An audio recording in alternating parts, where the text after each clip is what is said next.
Welcome to Four Corners. That was the trailer for Trump at War, the latest film by one-time Hollywood producer turned political Svengali, Steve Bannon, the man who put Donald Trump in the White House.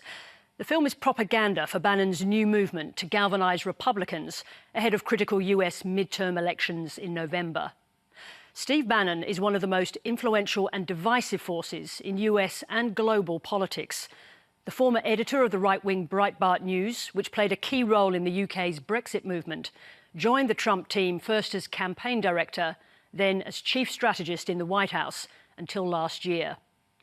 Now, Bannon is on a crusade through Europe and Asia, working with anti-establishment parties on the right and left to take Trump-style populism to the world.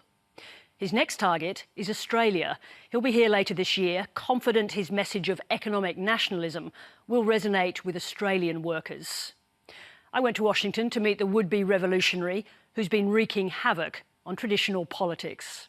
Will grind to a halt. You just used the term pound, and today is actually the day that you've released the trailer for your new film. Now, it depicts the coming election as a violent battle. Why so extreme? Well, I think if you look at what's happening in the streets with Antifa and these neo-Nazis, everything, that the country is really almost like the 1960s.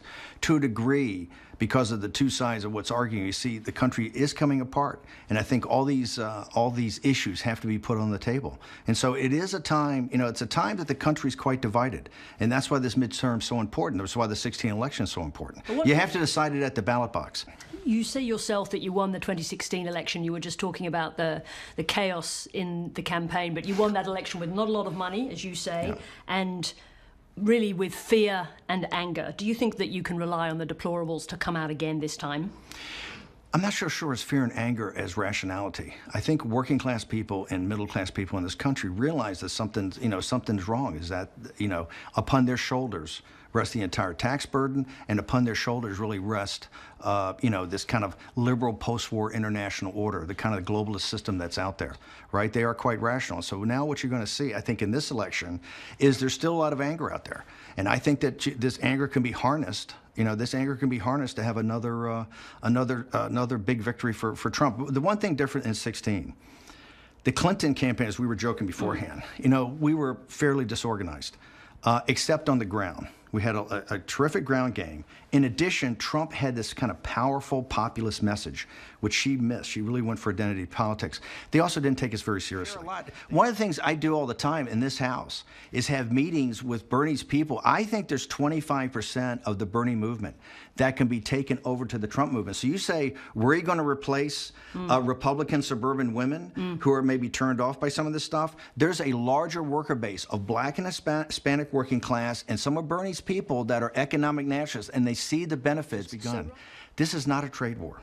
And Australia sees this. Australia is at the front lines of this. We're in an economic war with China, okay? Not a trade war.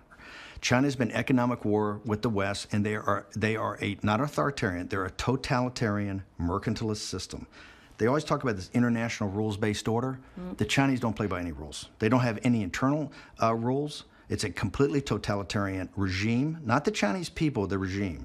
Okay, what Donald Trump has said, he's the first president, because the elites in our country, just like the elites in Australia said, the rise of China is inexorable. It's the second law of thermodynamics. Because we can't continue to allow China to rape our country, and that's what they're doing. It's the greatest theft in the history of the world. I have to say we've developed a great relationship with China, other than the fact that they've been killing us on trade for the last long period of time. Killing us, absolutely killing the United States on trade. Do you know what Trump said? I don't think so. Trump has been arguing this for 30 and 40 years. What Donald Trump has done is taken the United States government and said, hey, we're just not going to be a punching bag anymore. And that's why I keep saying Australia is the canary in the mine shaft.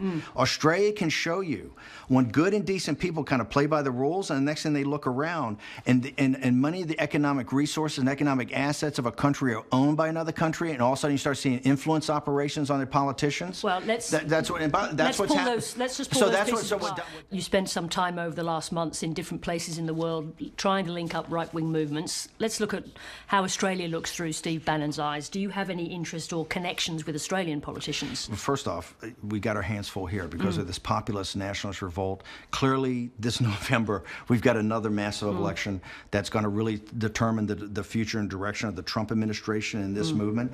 I have announced that the movement's going to be a global operation, helping be in connective tissue for ideas, communication, polling, analytics. And do you see Australia being brought into that? I absolutely see Australia is going to be a hotbed of populism, just knowing the cussedness and grit of the Australian people. Remember, one thing is about populism, it's about getting decision-making away from a set of kind of global elites, the Goldman Sachses of the world, the party at Davos, and get it back to working-class people and middle-class people. And Davos is the international meeting of economists and world leaders held in a very swanky Swiss city every year in the mountains, ski town, just so everyone's clear about your labels. You're used to them, we're not.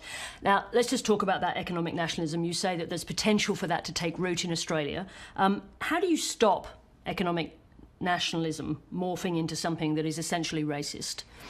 I don't think economic nationalism has anything to do with race. In fact, what I keep saying here, it doesn't matter. Remember, it doesn't matter if you're about your religion, it doesn't matter your ethnicity, your color, it doesn't matter your gender, it doesn't matter your sexual preference. All of that's totally irrelevant. You say that, and I've watched lots of interviews, and I've watched people ask you or accuse you in various ways of being a racist, and there's no evidence that that's what you are. But do you understand what that group of people, the particularly disenfranchised white workers in America... But the white workers are not racist. How that turns into racism? See, this is another thing. The white workers in this country are not racist. Do we have an element like tried to march here the other day? And how many guys showed up? 6. Well, my point is that such an infinitesimal... I come from the American South. Okay? It's such an infinitesimal, small percentage of people, and they're only made important because the left media gives them a microphone. The other day, we had thousands of police officers and hundreds of media, and 6 guys showed up, 20 guys showed up. It was nothing. It's a joke. What happened a year ago was not a joke.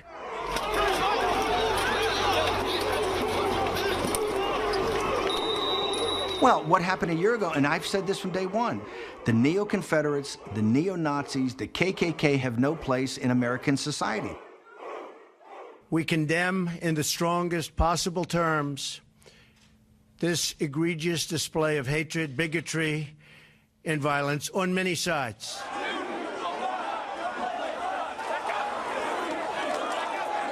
You know what an unambiguous declaration against people wielding swastikas sounds like, and that's not what we heard. President Trump has been adamant about that. He has condemned the neo-Nazis, condemned the KKK, he has condemned the neo-Confederates. You're hearing what your mainstream media hears what they want to hear. They're never going to let Trump off the hook on this. They're just not going to do it. They're going to continue to pound that. But I got to tell you, as long as you don't take responsibility, the 2 things the mainstream media have done. Number 1, they've given a bunch of marginal, dangerous people a platform. But you know how to harness their anger too, don't you? You've worked out a way to try and separate yourself and your views from them, but at the same time, their comments filled the Breitbart website. You're missing the point. That anger is about economic. That anger is about the $880 billion to the $4.5 trillion. It's about the wealth. What it's about is a set of elites that took care of themselves and basically screwed over the American worker and the American middle class. The anger comes because people are rational. They look out there and they say, hey, it's my pension fund and my insurance company, my insurance policy, that's the underpinnings of Wall Street. Do you understand what transforms that into racism when it happens? Because it does. We've seen people express it in racism. You can beat this dog all day. What you have seen is people with racist views cleave to your economic nationalist movement. But it doesn't cleave. This is my point. It's such a de minimis. What the media always says, and you always go back to the same thing. Aren't you worried about this 0.1% that when we put the cameras on them, say, oh yeah, we support that, versus the basics of the argument? Here's the argument. The Republican Party is being turned into a workers' party. The workers in this country are finally standing up for themselves. This movement's not going to stop. And it doesn't matter how many liberal journalists come in here and say, oh, this is a bunch of fascists, this is a bunch of Nazis, this is a bunch of racists. And this is why you've lost so much credibility. This is why the mainstream media in this country has lost so much credibility. Don't put me in that crowd. I'm not running with that crowd. By the way, you're completely arguing the point over and over again. That's why I said in France, let them call you racist. Laissez-vous appeler raciste. Let them call you xenophobes. Mais laissez-les vous appeler xénophobes. Let them call you nativist. Laissez-vous les appeler nativistes. Wear it as a badge of honor. Portez-le comme un badge d'honneur. When they can't beat you on the facts, what they're always going to go back and do is the same parlor trick they've always had. And that parlor trick's very simple. They're going to call you racist. Okay, they're going to call so you a xenophobe. They're going to call you that. And I said that accusation, wear that accusation as a badge of pride, because the accusation cannot be, they can't debate you on the facts, and they'll never debate you on the facts. They will Let's just be try to very smear clear you. about that. So what you're talking about is what people said in response to what you said at the Le Pen rally in Lille, which is to, if they call you a racist, wear it as a badge of pride. So hang on. I know but you're look, going. no, look at the predicate. Look at this. I did. Look at the predicate. You make a speech, but look at the predicate. it's my turn to ask a question. You're standing there in a party that is steeped in a history of anti-Semitism. Look at the predicate. Look at the predicate in that speech. Yes, I have. I said, when they can't beat you on the facts, because what Donald Trump has done has the lowest unemployment in the history of African Americans in our country, the lowest unemployment in Hispanics in our country. We now have wages rising among 17 years for the Hispanics. 17. By the way, I think the other day it actually went to the lowest ever. But we'll double check that. I'm sure you'll fact check me later. And I said, when they can't beat you on the facts, what they're going to do is go back to the old trick of xenophobe, nativist, racist. Wear that accusation as a badge of pride, because then in the argument, you know.